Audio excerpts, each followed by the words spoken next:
Hello everyone, I am Priyanka Gaur. Welcome back to my channel Learning with Pace.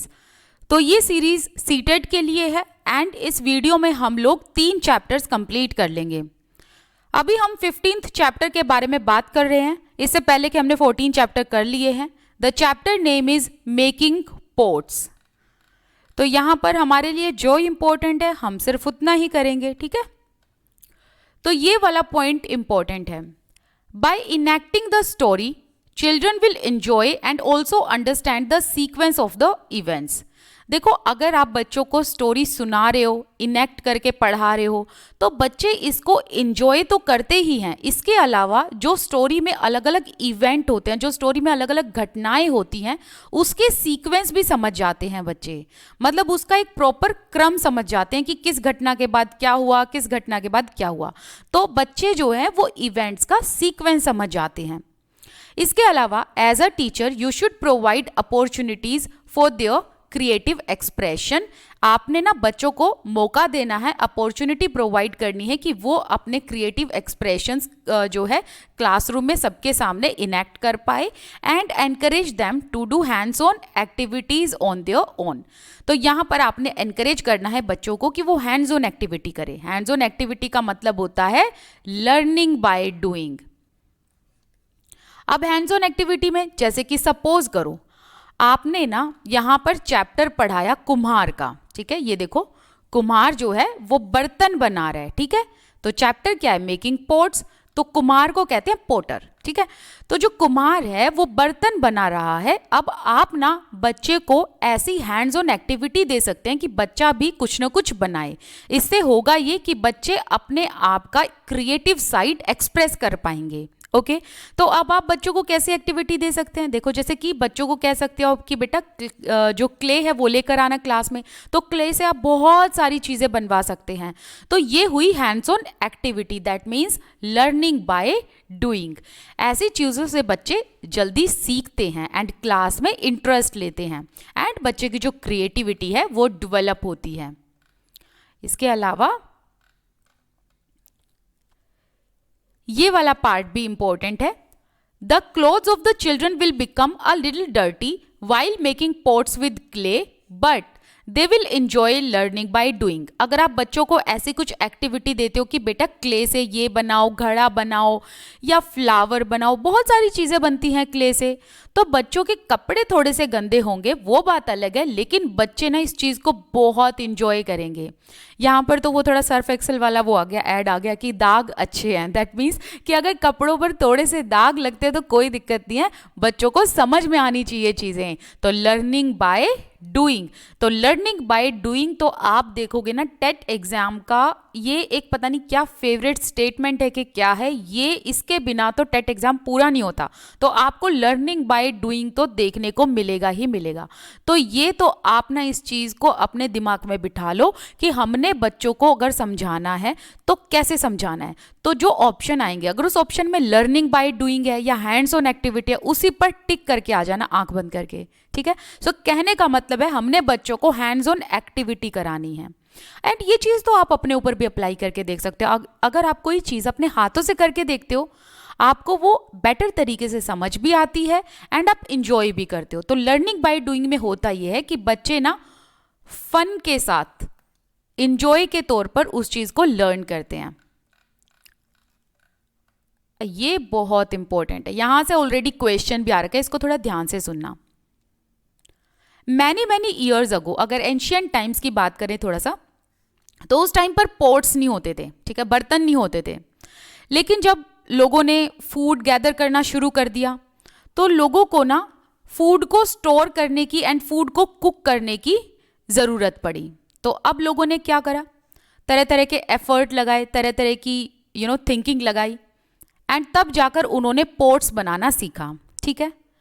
अब जब यहाँ पर pots बनाना इन्होंने सीखा ना, तो आपको एक तो इसमें ये पॉइंट ध्यान रखना है कि पहले जो पॉट्स बनाए जाते थे वो स्टोन एंड क्ले के बनाए जाते थे, ठीक है। किसके बनाए जाते थे? Stone and clay. इसको ध्यान रखेंगे। स्टोन का मतलब होता है पत्थर, क्ले का मतलब तो पता ही है मिट्टी। People made pots of stone by digging and scraping stone. Scraping का मतलब होता है खुरचना। तो यहाँ पर बताया है कि स्टोन के बर्तन कैसे बनाए जाते थे। तो पत्थर को डिग किया जाता था एंड उसे स्क्रैप किया जाता था, खुरचा जाता था उसे, तब जाकर बर्तन बनाए जाते थे। इसके अलावा क्ले से किस तरीके से बर्तन बनाए जाते थे? पहले क्ले को नीड किया जाता था, मतलब उसको मिट्टी को गूंद कर फिर उसको शेप दे दी जाती थी, फिर बर्तन बनाए जाते थे। तो यहाँ पर सबसे पहले आपको ये ध्यान रखना है, एग्जामिनर ऐसे क्वेश्चन पूछेगा कि भाई बिगिनिंग में जब पोट्स बनाए गए तो वो किस चीज के बनाए जाते थे? आपको ध्यान रखना है स्टोन एंड क्ले। दूसरा क्वेश्चन ये आ जाएगा, स्टोन के बर्तन कैसे बनाए गए? स्टोन को डिग करके एंड स्क्रैप करके। तीसरा क्वेश्चन ये आ जाएगा कि क्ले के बर्तन कैसे बनाते थे लोग पहले के टाइम पर? क्ले को नीड करके एंड उसे शेप देकर। फिर फोर्थ क्वेश्चन ये आएगा कि पक्के बर्तन कैसे बनाए गए? तो होता ये था कि मिट्टी के जो बर्तन बने हैं ना, उनको स्ट्रॉन्ग कैसे बनाया जाए, और ज़्यादा मजबूत और ज़्यादा पक्का कैसे बनाया जाए, तो उसकी भी डिस्कवरी हम लोगों ने कर ली थी। तो हमने क्या किया कि क्ले पॉट्स को ना फायर में, आग में हमने बेक कर दिया। तो जब हम मिट्टी को बेक कर देते हैं तो होता यह है कि वो चीज़ मजबूत बन जाती है। तो जो क्ले पॉट्स बनाए थे उनको फायर में बेक करके उनको और ज़्यादा स्ट्रॉन्ग बनाया गया। सो ये 4 यहाँ से इंपॉर्टेंट क्वेश्चन बनते हैं। अब हमारा नेक्स्ट चैप्टर है 16th and the chapter name is games we play. यहाँ पर देखो बच्चे गेम खेल रहे हैं, ठीक है। अब इस गेम का नाम क्या है? स्टेपू। इसे इंग्लिश में हॉपस्कॉच भी कहा जाता है। एंड ये गेम किसके साथ खेला जाता है? एक मार्कर के साथ। ये आपको दिख रहा है, ये है मार्कर। इसके साथ ये गेम खेला जाता है। इसे ठिप्पी भी कहते हैं, लेकिन अलग अलग जगह पर इसके नाम अलग अलग है। इनफैक्ट जितने भी जो ये गेम्स है ना, इनके अलग अलग एरिया में नाम बदल जाते हैं, ठीक है। तो सबके लोकल नेम्स अलग हैं गेम्स के। जैसे कि इस मार्कर को यहाँ ठिप्पी लिखा हुआ है। अगर मैं अपनी बात करूँ ना, तो हम तो इसको बचपन में पिट्ठू कहते थे, ठीक है। आगे देखते हैं। तो इस लेसन में आप देखोगे ना, बहुत सारे लोकल गेम्स बताए हैं, जैसे कि हॉपस्कॉच, 7 टाइल्स। एंड ये गेम किसके साथ खेले जाते हैं? एक मार्कर के साथ, जिसे टिप्पी एंड पिट्ठू भी कहते हैं। तो इसके बारे में भी मेंशन कर रखा है। Since many of these games have their own local variations and names, जैसा कि मैंने बताया हॉपस्कॉच, 7 टाइल्स, ये सब जो गेम्स है ना, इनकी अपनी वेरिएशन है। वेरिएशन का मतलब है ये रीजन टू रीजन इनके नाम चेंज हो जाते हैं। तो आपने ये चीज़ क्लास में डिस्कस करनी है कि उनके यहाँ पर इन गेम्स को क्या बोला जाता है। तो इससे बच्चों को एक दूसरे के बारे में पता चलेगा, एक दूसरे के एरियाज के बारे में पता चलेगा। जिस तरीके से हमने फूड में डाइवर्सिटी देखी है ना, वैसे ही खेलों में भी डाइवर्सिटी है। अब यहाँ पर आपको अदर लोकल गेम्स ध्यान में रखने हैं, क्योंकि डायरेक्ट क्वेश्चन आ सकता है कि कौन कौन से लोकल गेम्स हैं, उनको आपने निशान लगाना है। 7 tiles, marbles, wrestling, kabaddi, gilli danda, इसके अलावा फ्लाइंग काइट्स, पतंग उड़ाना, ठीक है। ये गेम्स क्या हैं? लोकल गेम्स हैं। यहाँ पर देखो ये दोनों चेस खेल रहे हैं। इसके अलावा हाउस हाउस मतलब घर घर, ये भी एक गेम है। अब जितने भी ये गेम्स है ना, आपने ना बच्चों को एनकरेज करना है कि एक दूसरे की हेल्प करें। मतलब यहाँ पर ना, जैसे कि आपने ये एक्टिविटी दी, एक्टिविटी देकर बच्चों को बोलो कि एक दूसरे की हेल्प करो। ऐसा हमें इसलिए करना है कि बच्चे एक दूसरे से बहुत कुछ सीखते हैं। तो ये काफ़ी इंपॉर्टेंट पॉइंट है। इसके अलावा यहाँ पर आप बच्चों से पूछ सकते हैं कि उनके घर में वो अपने फैमिली मेंबर्स के साथ कौन सा गेम खेलते हैं, किसके साथ खेलते हैं, ठीक है। आगे है ये वाला इंपॉर्टेंट पॉइंट। आपने ना बच्चों को एनकरेज करना है कि जिस एरिया में वो रहते हैं या जिस स्टेट में या डिस्ट्रिक्ट में वो रहते हैं, वहाँ के जो लोकल स्पोर्ट्स पर्सन हैं उनके नाम कलेक्ट करें एंड कौन सा वो गेम खेलते हैं उसके बारे में पता करें। इससे होगा ये कि एक तो ना बच्चों की नॉलेज बनेगी, खेल की नॉलेज बनेगी। इसके अलावा बच्चों के अंदर ना एक रिस्पेक्ट डेवलप होगी स्पोर्ट्स पर्सन के प्रति, ठीक है। तो बच्चों को यहाँ से क्या क्या सीखने को मिलेगा? एक तो बच्चों को लोकल स्पोर्ट्स के बारे में पता चलेगा, फिर बच्चों को स्पोर्ट्स पर्सन के बारे में पता चलेगा, उनके हार्ड वर्क के बारे में पता चलेगा, ठीक है। इसके अलावा बच्चों के मन में एक रिस्पेक्ट आएगी खिलाड़ियों के प्रति, एंड यही हमें करना है कि भाई बच्चों के मन में हमें जो है एनकरेजमेंट डालनी है कि अगर वो चाहें तो वो भी लोकल स्पोर्ट्स में पार्टिसिपेट कर सकते हैं। अच्छा, इनमें से बहुत सारे गेम्स हैं जो बच्चों ने खेले होंगे, जैसे कि यहाँ देखो, और कुछ गेम्स ऐसे हैं जो नहीं खेले होंगे तो वो उन्होंने या तो देखे होंगे, सुने होंगे, पढ़े होंगे, मूवी में देखे होंगे या खेले होंगे।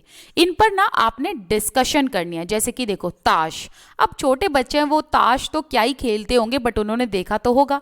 अच्छा, वो उन्होंने कंचे जरूर खेले होंगे। इसके अलावा यहाँ पर है सांप सीढ़ी खेली होगी, क्रिकेट खेला होगा, एंड चेस खेला होगा, या फिर पतंग उड़ाई होगी। सो ये सब गेम्स जो हैं बच्चों ने या तो खेले होंगे, या देखे होंगे, या सुने होंगे, या पढ़े होंगे। इनके बारे में आपको डिस्कशन करना है। इसके अलावा आप ये भी बोल सकते हैं कि आपके एरिया में इन गेम्स को क्या कहा जाता है। तो इस चैप्टर में इससे ज़्यादा इंपॉर्टेंट कुछ नहीं है। चलिए अब नेक्स्ट चैप्टर पर बात करते हैं। अब हमारा नेक्स्ट चैप्टर है 17। The chapter name is here comes a letter. यहाँ पर बच्चों को ना पत्र के बारे में, लेटर के बारे में पता चलेगा, लेटर सीखने को मिलेगा कि किस तरीके से लिखा जाता है। तो आप बच्चों को देखो ऐसे बता सकते हो सीक्वेंस में कि किस तरीके से चिट्ठी पहुंचती है सामने वाले पर्सन के पास, ठीक है। देखो वही बात है कि इंपॉर्टेंट ही चीज करेंगे हम यहाँ पर, है ना। Children will enjoy sharing their news by writing letters to their friends. आप ना बच्चों को एनकरेज कर सकते हैं कि वो अपने दोस्तों को लेटर लिखें, ठीक है। इससे क्या होगा कि बच्चे एंजॉय करेंगे, एंड बच्चों को ना लेटर लिखने में मज़ा आएगा, एंड बच्चे लेटर लिखना भी सीखेंगे। इसके अलावा collect a variety of postal forms we use. तो तरह तरह के जो पोस्टल फॉर्म हम यूज़ करते हैं उसकी वैरायटी आप बच्चों को दिखा सकते हैं। Women has been shown working in post office and discuss define gender roles in family and society. देखो आप ना यहाँ पर ये डिफाइंड की स्पेलिंग यहाँ गलत लिखी है, DE होगा। देखो आप ना यहाँ पर जो है जेंडर डिफाइंड रोल्स के बारे में बात करो, थोड़ा जेंडर डिस्क्रिमिनेशन के बारे में आप यहाँ पर खुलकर बात कर सकते हो, ठीक है। तो इस तरीके से आपने बच्चों से यहाँ पर बात करनी है। यहाँ पर देखो ये लेडी जो है ये पोस्ट ऑफिस में काम कर रही हैं, तो इसके बारे में भी आपने बच्चों को बताना है कि पहले के टाइम पर क्या था, आज के टाइम पर तो फिर भी विमेन काम करती हैं, राइट। तो आपको पहले का और आज का थोड़ा सा कंपेयर बच्चों को बताना है। Ask the children to enquire some old people how letters were delivered in olden times. अब आपने बच्चों को कहना है कि आपने इस बारे में इंफॉर्मेशन कलेक्ट करो कि पुराने टाइम पे, ओल्डन टाइम्स में किस तरीके से चिट्ठियां डाली जाती थी। Children might need help in writing the address on the post card. तो अब जब बच्चे ये सब इंफॉर्मेशन कलेक्ट करेंगे, लेटर लिखेंगे, तो बच्चे को ना पता, मतलब एड्रेस डालने के लिए पोस्ट कार्ड पे उनको किसी न किसी की ज़रूरत पड़ेगी, तो या पेरेंट्स या टीचर्स उनकी हेल्प करें। अब बच्चों को जब ये पता लगाना होगा ना कि एंशियंट टाइम में किस तरीके से चिट्ठी डाली जाती थी, तो बच्चे इसका पता अपने बुजुर्गों से कर सकते हैं, जैसे दादा दादी, नाना नानी, उनकी हेल्प ले सकते हैं। The understanding that old people are an important source to know about the past will encourage children to interact with them. देखो यहाँ पर ना 2-3 चीज़ें हम इंस्टिल कर सकते हैं। पहला ये कि बच्चे ना, अब छोटे बच्चे हैं, गूगल से तो पढ़ नहीं सकते, तो बच्चों को हमने कैसे सिखाना है, इंटरेक्ट करके, डिस्कशन से हमने चीज़ों को सिखाना है, ठीक है। एंड ऐसी लर्निंग कराने जिसे बच्चे रियल लाइफ से रिलेट कर सकें। तो बच्चे ना जब अपने दादा दादी, नाना नानी से पूछेंगे पास्ट के बारे में, तो उनको बहुत सारी चीज़ें पता चलेंगी। दूसरा, इससे होगा ये कि बच्चे अपने दादा दादी, नाना नानी के और ज़्यादा करीब आएंगे। तीसरा, बच्चे अपने दादा दादी, नाना नानी, जितने भी बुजुर्ग हैं उनके साथ इंटरेक्ट करेंगे। फोर्थ, बच्चों को इन्फॉर्मेशन तो मिलेगी ही मिलेगी, बच्चों को ये भी अंडरस्टैंडिंग बनेगी कि हम भी अपने दादा दादी, नाना नानी एंड अन्य बुजुर्गों से बहुत सारी चीज़ें सीख सकते हैं। वो भी एक इम्पोर्टेंट सोर्स है नॉलेज को कलेक्ट करने का। आई बात समझ में? तो यहाँ पर 4-5 चीज़ें बच्चों को समझने को मिलेगी। अब आप ना बच्चों को जेंडर डिस्क्रिमिनेशन के बारे में, जेंडर बाइसनेस के बारे में क्लास में बता सकते हो कि किस तरीके से टेक्नोलॉजी को यूज़ करने में या अलग अलग प्रोफेशन में मेल्स एंड फीमेल्स में जो है डिस्क्रिमिनेशन किया जाता था। मतलब कुछ काम ऐसे थे जिनमें ये माना जाता था कि फीमेल्स फिट नहीं है, एंड कुछ काम ऐसे होते थे जिसमें माना जाता था कि मेल फिट नहीं है। तो आपने यहाँ पर जेंडर डिस्क्रिमिनेशन की बात करनी है। Okay, now allow children to improvise, draw and express their creative ideas. अब आपने बच्चों को एनकरेज करना है कि वो अपने आइडियाज को, जो उनके क्रिएटिव आइडियाज है, जो उनके सृजनात्मक विचार हैं, उनको वो इम्प्रूव करें, ड्रॉ करें, एक्सप्रेस करें, keeping the child's environment in mind, other means of communication.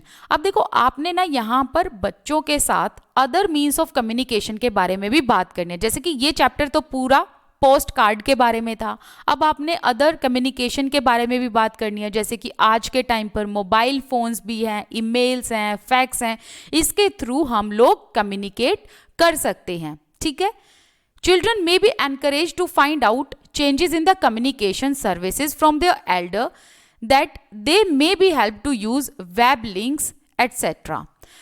अब देखो यहाँ पर ना बच्चों को बहुत सारी चीज़ें ये समझ में आएंगी कि किस तरीके से धीरे धीरे डेवलपमेंट हुआ। पहले के टाइम पर पोस्ट कार्ड का यूज़ किया जाता था, लेकिन आज के टाइम पर आप वेब लिंक्स का यूज़ कर सकते हो, फैक्स का यूज़ कर सकते हो, मोबाइल फ़ोन्स का यूज़ कर सकते हो, ईमेल का यूज़ कर सकते हो, एंड आप दूर बैठकर भी कम्युनिकेशन कर सकते हो। ठीक है, एंड नाउ अ डेज जो कम्युनिकेशन है it has become more easier. So यहाँ पर बस इतना ही है, इससे ज़्यादा यहाँ पर कुछ करने की ज़रूरत नहीं है ना। जो नेक्स्ट चैप्टर्स अभी बाकी हैं उनको हम इसी तरीके से इसी सीरीज़ में ऐसे कंप्लीट करते जाएंगे। आप मुझे प्लीज़ कमेंट सेक्शन में ज़रूर बताना कि आपको ये सीरीज़ कैसी लग रही है। Thank you so much for watching this video.